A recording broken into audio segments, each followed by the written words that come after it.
नाजरीन, आज की वीडियो में कायदे आज़म मोहम्मद अली जिन्नाह की हजरत मोहम्मद सल्लल्लाहु अलैहि वसल्लम से होने वाली इस मुलाकात का अहवाल बयान करेंगे, जिसमें आप सल्लल्लाहु अलैहि वसल्लम ने हसूल पाकिस्तान की जद्दोजहद जारी रखने का हुक्म फरमाया था। कायदे आज़म हजरत मोहम्मद अली जिन्नाह रहमतुल्लाह अलैह मुसलमानान हिंद की गफलतों और सियासी बेबसीरती से मायूस होकर वापस इंग्लिस्तान चले गए और जब वापस आए तो अपने आने की वजूहात बयान करते हुए कायदे आज़म रहमतुल्लाह अलैह ने अपने एक करीबी साथी को फरमाया कि कुछ लोग कहते हैं कि इल्लामा इकबाल ने मुझे बुलाया, जबकि कुछ का ख्याल है कि लियाकत अली खान मुझे लेकर आए। बेशक इन दोनों हजरात का भी कुछ न कुछ हिस्सा है, लेकिन असल बात जो मुझे यहाँ लाई कुछ और ही है, जो मैंने आज तक किसी को नहीं बताई। तुम्हें इस शर्त पर बताना चाहता हूँ कि मेरी जिंदगी में इसे जाहिर नहीं करोगे, क्योंकि लोग बात का बतंगड़ बना देते हैं। जब मैंने इन्हें यकीन दिलाया कि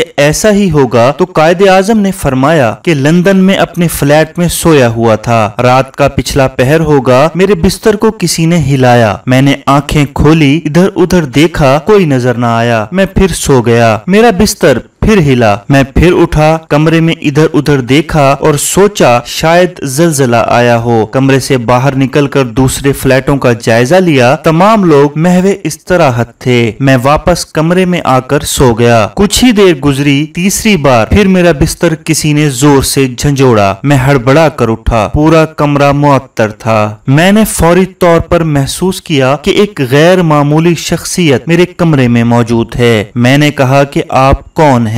आगे से जवाब आया, मैं तुम्हारा पैगंबर मोहम्मद सल्लल्लाहु अलैहि वसल्लम हूँ। मैं जहाँ था वहीं बैठ गया। दोनों हाथ बांध लिए। फौरन मेरे मुंह से निकला, आप सल्लल्लाहु अलैहि वसल्लम पर सलाम हो, मेरे आका सल्लल्लाहु अलैहि वसल्लम। एक बार फिर वो खूबसूरत आवाज गूंजी, जिन्नाह, बर्रे सगीर के मुसलमानों को तुम्हारी फौरी जरूरत है। मैं तुम्हें हुक्म देता हूँ कि तहरीक आजादी की क़यादत करो। मैं तुम्हारे साथ हूँ, तुम बिल्कुल फिक्र न करो। इंशाअल्लाह तुम अपने मकसद में कामयाब रहोगे। कायद कहते हैं कि मैं हमा तनगोश था, सिर्फ इतना कह पाया, आपका हुक्म सर आंखों पर। मैं मुसर्रत और हैरत के अथाह समंदर में गर्क था कि कहाँ आप सल्लल्लाहु अलैहि वसल्लम की ज़ात अक़दस और कहाँ मैं। और फिर ये शर्फ़े हम कलामी, ये अजीम वाक़या मेरी वापसी का बाइस बना। इसी वाक़े से जुड़ा एक और वाक़या जो हजरत पीर सैयद नसीरुद्दीन गोलड़वी बयान करते हैं, इस वाक़े की तस्दीक करता है। पीर सैयद नसीरुद्दीन ने एक मकामी रिसाले को इंटरव्यू देते हुए कहा कि तहरीके पाकिस्तान के वक्त चंद दूसरे उलमाए कराम और मशाइख की तरह मेरे दादा मोहतरम बाबूजी के ख्याल में भी कायदे आज़म की शख्सियत के गैर शरई पहलू खटकने लगे। इसी दौरान दादा हजूर अजमेर तशरीफ ले गए। वहां कयाम के दौरान एक मुखलिस ने आकर आपसे अर्ज की कि हजरत सरकारे दो आलम सल्लल्लाहु अलैहि वसल्लम की जियारत का शर्फ हासिल किया है। आप सल्लल्लाहु अलैहि वसल्लम कुर्सी पर तशरीफ फरमा हैं। सामने मेज पर एक फाइल पड़ी है। चंद लम्हे बाद पेंट कोट में मलबूस एक शख्स आप सल्लल्लाहु अलैहि वसल्लम की खिदमत में हाजिर होता है और आप सल्लल्लाहु अलैहि वसल्लम वो फाइल इस शख्स को थमाकर फरमाते हैं कि ये पाकिस्तान की फाइल है। वो शख्स जब अपना ख्वाब बयान कर चुका तो थोड़ी ही देर बाद इस दिन का अखबार आ गया। अखबार के सफ़े अव्वल पर एक शख्स की तस्वीर देखकर वो शख्स कहने लगा, हजरत ये वही शख्स है जिसे मैंने रात ख्वाब में सरकारे दो आलम सल्लल्लाहु अलैहि वसल्लम की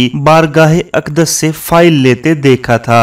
नाज़रीन, शेखुल इस्लाम हजरत इल्लामा शब्बीर अहमद उस्मानी भी इस वाक़ये के सच होने के बारे फरमाते हैं। जिन दिनों वो हैदराबाद दक्कन में हदीस नबवी पर काम कर रहे थे तो मुतअद्दिद बार कायदे आज़म ने इनसे पैगामात और खत्तो किताबत के जरिए मिलने की कोशिश की, लेकिन वो कायदे आज़म को मगरबी तालीम याफ्ता तस्वुर करते हुए नजर अंदाज करते रहे। ना तो पैगाम और खतूत का जवाब भेजा और ना ही उनकी मुलाकात की ख्वाहिश का कोई خاطر خواہ جواب دیا۔ ایک رات حضور اکرم صلی اللہ علیہ وسلم شیخ الاسلام حضرت علامہ شبیر احمد عثمانی کو خواب میں شرف ملاقات بخشتے ہیں اور حکم دیتے ہیں کہ ہمارا ایک امتی آپ سے ملنا اور رہنمائی حاصل کرنا چاہتا ہے، آپ بمبئی جائیں اور ان سے ملاقات کریں۔ مولانا شبیر احمد عثمانی سب کچھ چھوڑ کر اپنی پہلی فرصت میں بمبئی پہنچتے ہیں، اور جب قائد اعظم کے در دولت پر پہنچتے اور ملازم کو اپنی آمد اور قائد اعظم سے ملاقات کی خبر دیتے ہیں،